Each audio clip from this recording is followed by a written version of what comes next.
को इंजीनियर्स ने हथौड़े से तोड़ने का चैलेंज दिया, लेकिन कोई भी इस चैलेंज में कामयाब ना हो सका।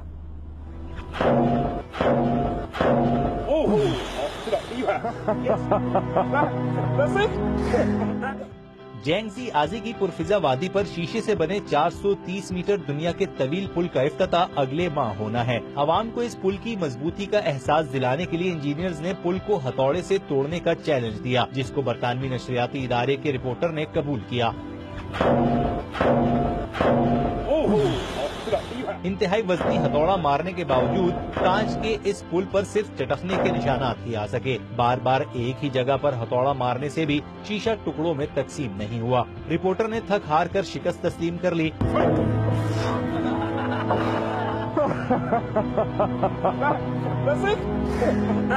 मुकाबले के इख्तिताम पर 25 लोगों ने एक साथ खड़े होकर जंप लगाई, लेकिन शीशा टस से मस न हुआ।